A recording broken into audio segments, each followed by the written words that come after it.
तो हेलो दोस्तों, आप सभी का स्वागत है K2N चैनल पे। और आज हम पढ़ने वाले हैं कि कैसे हम इलेक्ट्रॉनिक कॉन्फ़िगरेशन को इजीली कर सकते हैं। ज़्यादातर ये IIT जेई और एम्स के एग्ज़ाम में पूछा जाते हैं। तो चलो शुरू करते हैं। तो दोस्तों, हम सबसे पहले इलेक्ट्रॉनिक कॉन्फ़िगरेशन सबसे पहले दोस्तों इलेक्ट्रॉनिक कॉन्फ़िगरेशन करने के लिए कुछ नहीं, हमको पता होना चाहिए कि S P D and F है, ये जो सब शेल्स रहते हैं ये होते क्या हैं। हमको पहले पता करना पड़ेगा कि सब शेल्स होते क्या हैं। तो सबसे पहले हमको पता है सब शेल कब होता है, जब कोई भी ज़ीरो वैल्यू हो। जब ज़ीरो वैल्यू हो तो एस होता है, और जब पी हो तो वन होता है, ये हमको पता है।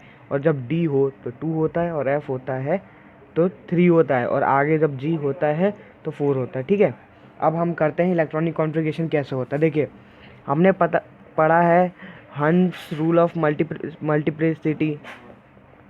हमने हंस रूल ऑफ मल्टीप्लिसिटी पढ़ चुके हैं। ठीक है, तो उससे हमने क्या सीखा है कि तब तक कोई भी इलेक्ट्रॉनिक कॉन्फ़िगरेशन नहीं होता जब तक उस एटम के हर एक ऑर्बिट में एक एक इलेक्ट्रॉन नहीं पहुंच जाता है। इसका मतलब कैसे हम समझेंगे, देखिए हम एक एग्जांपल लेते हैं। जैसे बोरॉन है,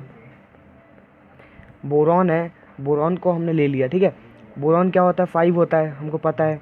तो 5 होता है तो इलेक्ट्रॉन कैसे फिल होना शुरू करेंगे, पहले 1s में होगा, फिर 2s में होगा, फिर 2p में होगा। अब देखिए 1s के लिए अपन ने एक ब्रैकेट बनाया, 2s के लिए एक बनाया, लेकिन 2p में कितने होते हैं, नंबर 1 होता है, मतलब कितने ऑर्बिटल्स होंगे, 3 ऑर्बिटल्स होंगे। तो हमने 3 ऑर्बिटल्स ड्रॉ किया, 1 2 3। देखिए इसमें एक हमने ऊपर एरो किया और एक नीचे। क्यों? क्योंकि हमने स्पिन काउंटर नंबर पढ़े ना, स्पिन काउंटर नंबर में क्या होता है, वो सिर्फ 2 ही होते हैं, एक अपवर्ड डायरेक्शन में और एक डाउनवर्ड डायरेक्शन में। और एक ऑर्बिटल में सिर्फ 2 इलेक्ट्रॉन आ सकते, तो 2 इलेक्ट्रॉन इसमें आ गए।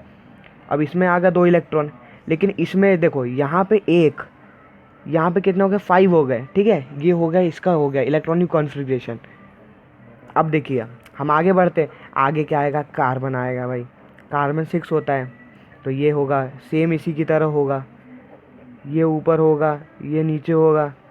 अब देखिए इसमें ऊपर जाएगा, लेकिन अब आप बोलेंगे हम इसमें फिल करेंगे, नहीं। हंस रूल क्या बोलता है कि जब तक सारे ऑर्बिटल में एक एक इलेक्ट्रॉन नहीं चले जाता, जब तक ये हम दोबारा उसको नहीं भर सकते। तो अब डायरेक्ट इसमें जाएगा।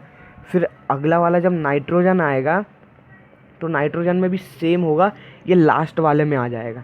अब देखिए, अब नाइट्रोजन के बाद अगर आप नियॉन ले लीजिए, नियॉन लोगे ना, तो यहाँ से भरना शुरू होगा, ये भरेगा, फिर ये भरेगा, फिर ये भरेगा। दोस्तों ये ऐसे ही होता है। अब आप कुछ एग्जांपल देख लेते हैं। तो दोस्तों अब हम कुछ एग्जांपल करके देखते हैं। सबसे पहला है, देखिए हम कार्बन करते हैं, कार्बन की वैलेंसी क्या है, 6 है। तो हम 1s पहले ड्रॉ करते हैं, फिर हम 2s का ड्रॉ करते हैं, फिर हम 2p का ड्रॉ करते हैं। बस ये 2p तक ही आएगा। 2p में क्योंकि 3 ऑर्बिटल्स होते हैं, तो ये 3 हमने किया। ये देखिए पहले वाले में ऊपर जाएगा, ये फिर नीचे जाएगा, फिर ये फिर से ऊपर जाएगा, फिर ये नीचे आएगा। ठीक है, ये बिल्कुल इंटरनेट के साइन जैसा है। अब देखिए इसमें कार्बन के लिए सबसे पहले ऊपर जाएगा, फिर नीचे आएगा। हमने अभी पढ़ा था, हम इसमें फिल नहीं करेंगे क्योंकि ये कुछ ज़्यादा ऐसे में कुछ ज़्यादा सिमेट्रिकल स्टेबल होता है। ठीक है, अब देखिए इसमें हम ड्रॉ करते हैं, इसमें फिर से 1s के लिए, फिर ये, फिर ये। इसमें भी सेम इसी की तरह है, एक ऊपर एक नीचे, एक ऊपर एक नीचे, एक ऊपर एक ऊपर, ऊपर ऊपर होंगे इसमें सारे, क्योंकि नीचे के लिए दोबारा आएंगे ना। 7 है तो 7 में पूरा फिलअप हो जाएगा। अब देखिए 8 के लिए क्या होगा, सेम यही होगा। फिर से हम ड्रॉ करते हैं। ठीक है, ये हमने किया 3 ऑर्बिटल्स ड्रॉ, ऊपर नीचे, ऊपर नीचे, ऊपर नीचे, ऊपर नीचे। ओ सॉरी, इसमें सिर्फ एक ही भरा आएगा ना, क्योंकि इसमें 1 नंबर इंक्रीज़ हुआ है। सेम इसमें ले लीजिए, ऊपर हो जाएगा, नीचे हो जाएगा, ऊपर हो जाएगा, नीचे हो जाएगा। अब देखिए लास्ट वाले में थोड़ा कन्फ्यूज़न होगा। इसमें देखिए एक ऊपर एक ऊपर एक ऊपर, एक नीचे हो चुका था, अब इसमें एक और नीचे हो जाएगा। तो आप 10th में समझ गए, 10th में क्या होगा, एक और नीचे हो जाएगा।